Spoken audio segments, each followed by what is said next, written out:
Lebanon में जारी बमबारी के बीच फ्रांस ने इजराइल पर हथियार प्रतिबंध की मांग कर दी है। फ्रांस के राष्ट्रपति इमैनुअल मैक्रों ने कहा है कि वो लेबनान को गाजा नहीं बनने देंगे। मैक्रों के इस बयान पर इजराइल के प्रधानमंत्री ने गुस्से से अपना बयान भी दिया है। बेंजामिन नेतन्याहू ने मैक्रों के बयान को शर्मनाक बताया और कहा कि वो ये जंग फ्रांस की मदद से नहीं, अपने ही बलबूते पर जीतेंगे। फ्रांस के राष्ट्रपति ने कहा है कि नेतन्याहू को जो हथियार सप्लाई होते हैं वो नहीं किया जाना चाहिए। नेतन्याहू क्यों उनसे नाराज हुए हैं वह भी आपको बताते हैं। फ्रांस के राष्ट्रपति मैक्रों ने इजराइल को गाजा में इस्तेमाल होने वाले हथियारों की बिक्री रोक देने की बात कही है। फ्रांस इंटर रेडियो से बात करते हुए मैक्रों ने कहा कि गाजा में लड़ने के लिए इस्तेमाल किए जाने वाले हथियारों को रोक दिया जाए। फ्रांस कोई भी हथियार नहीं भेजता है इस वक्त इजराइल को। लेबनान दूसरा गाजा नहीं बन सकता है।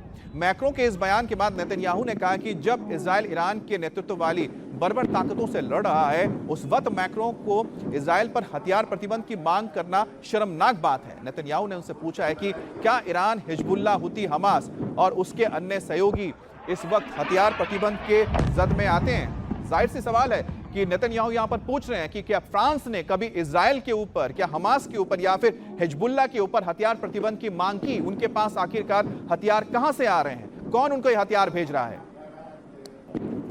अब नेतन्याहू ने जिस 7 फ्रंट की बात की है वो भी आपको बता देते हैं कौन कौन से फ्रंट है जिस फ्रंट पर इस वक्त लड़ाई लड़ रहा है।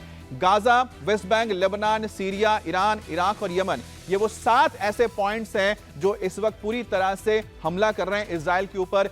इराक में जो ईरान समर्थित, माफ कीजिएगा, ये इराक है और ये ईरान है, यहां पर गलती से इसको लिख दिया गया है। तो ईरान की ओर से इराक में जो लोग मौजूद हैं, मिलिशिया मौजूद है, उनके समर्थन में वो इजराइल को निशाना बना रहे हैं। सीरिया से बनाया जा रहा है, लेबनान से बनाया जा रहा है, वेस्ट बैंक से बनाया जा रहा है, गाजा से बनाया जा रहा है। तो 7 फ्रंट पर इस वक्त इजराइल को हमले झेलने हो रहे हैं। लेकिन फ्रांस कहां पर है? फ्रांस ने अभी तक किसी की निंदा नहीं की है।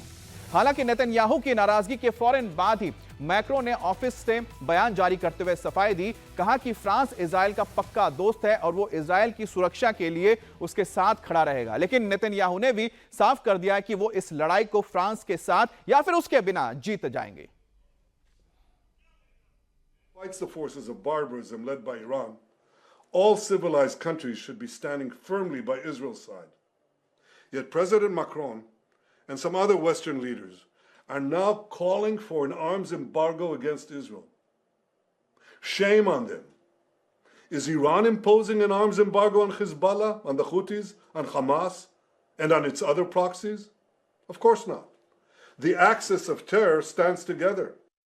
Israel will win with or without their support. But their shame will continue long after the war is won. For in defending ourselves against this barbarism, Israel is defending civilizations against those who seek to impose a dark age of fanaticism on all of us. अब Netanyahu ने अपना इरादा तो साफ कर दिया है। कोई कितना भी दबाव डाल ले, जब तक इजराइल अपने दुश्मन को मिटा नहीं देता वो पीछे नहीं हटेगा, बदला लेगा। इजरायली सेना भी भरपूर तरीके से बेरूत में हिजबुल्लाह के ऊपर हमले कर रहा है, क्योंकि लगातार अब भी हिजबुल्लाह की ओर से यानी लेबनान की ओर से इजरायली इलाके में दागे जा रहे हैं मिसाइल्स और साथ ही ड्रोन्स दागे जा रहे हैं। इजरायली एयर स्ट्राइक की कुछ और तस्वीरें आपको दिखा रहे हैं। हवाई हमले के बाद कैसे साउथ बेरूत का यह पूरा इलाका धू-धू कर जल उठा। बताया जा रहा है कि इस जगह पर एयर स्ट्राइक हुई है और वो हिजबुल्लाह का गढ़ माना जाता है। जैसा मैं आपको बता ही रहा हूं कि लेबनान में जो दक्षिणी हिस्सा है, जिसे दाहिया के नाम से जाना जाता है, यह हिजबुल्लाह का गढ़ है और इसे ही लगातार निशाना बनाया जा रहा है। एक तरफ जहां पर बेरूत में घुसकर इजराइल की एयरफोर्स हिजबुल्लाह पर कहर बरसा रही है, तो दूसरी तरफ इजरायली आर्मी भी बड़े पैमाने पर उसे नुकसान पहुंचा रही है। साउथ लेबनान में इजरायली सेना को बड़ी कामयाबी मिली और इजरायली सेना हिजबुल्लाह के रदवान यूनिट की सुरंग में घुस गई। यह सुरंग 250 मीटर लंबी बताई जा रही है। सुरंग के अंदर हिजबुल्लाह के हथियारों का जखीरा मिला है। इसके अलावा kitchen, living room, bedroom, telephone, हर सुविधा यहां पर रखी गई है। फिलहाल इजरायली फोर्सेस ने सुरंग को तबाह कर दिया है, जिसकी तस्वीर आप देख रहे हैं। देखिए, पहाड़ों के बीच में यह सुरंग बनाई गई है, क्योंकि जो दक्षिणी लेबनान का हिस्सा है पहाड़ी इलाका है। पहाड़ों को खोदकर यहां पर यह सुरंग बनाई गई है, जहां पर हर सामान रखा है, इसमें हथियार भी रखे हुए हैं। अब इजराइल की सेना साउथ लेबनान में लगातार आगे बढ़ रही है और इस बीच आईडीएफ के चीफ ऑफ स्टाफ का बड़ा बयान सामने आया है। आईडीएफ के chief of staff lieutenant general Herzi Halevi ने कहा है कि इजराइल की सेना हिजबुल्लाह को बिल्कुल भी मौका नहीं देगी, उस पर लगातार हमले करती रहेगी। वहीं हिजबुल्लाह के खिलाफ ग्राउंड ऑपरेशन में अब इजरायली सेना के बड़े कमांडर भी मैदान में उतर चुके हैं। आईडीएफ के मेजर जनरल ओरी गॉर्डन की अगुवाई में इजरायली फोर्स दक्षिण लेबनान में आगे बढ़ती जा रही है। आईडीएफ का कहना है कि उसका यह ऑपरेशन नॉर्थ में इजरायली नागरिकों को उनके घरों में सुरक्षित वापस लौटाने के लिए है और यह तभी होगा जब लेबनान से हिजबुल्लाह पूरी तरह से साफ हो जाएगा।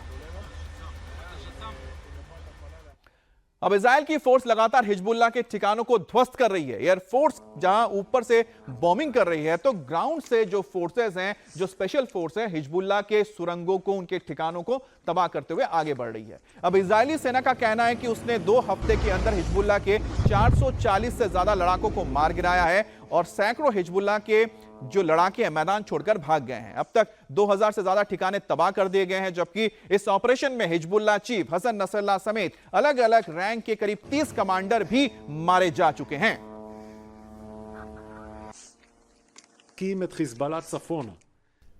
हम हिजबुल्लाह को आगे उत्तर की तरफ बढ़ा रहे हैं। कुछ आतंकवादी भाग निकले और कुछ हमारे लड़ाकों के साथ आमने सामने की लड़ाई में मारे जा रहे हैं। ऑपरेशन की शुरुआत से सेना ने जमीन और हवा से लगभग 440 आतंकवादियों को मार गिराया, जिनमें से 30 विभिन्न रैंक के कमांडर थे। तो इस वक्त अगर जमीन पर बात की जाए तो इजराइल की 96 डिवीजन और 36 डिवीजन इस वक्त काम कर रही है। तो ये दोनों डिवीजन मिलकर इस वक्त ऑपरेशन चला रहे हैं लेबनान के दक्षिणी हिस्से में, और लेबनान में इजराइल का यह स्ट्राइक भी जारी है। बेरूत सिटी धमाकों की आवाज से दहल उठी है।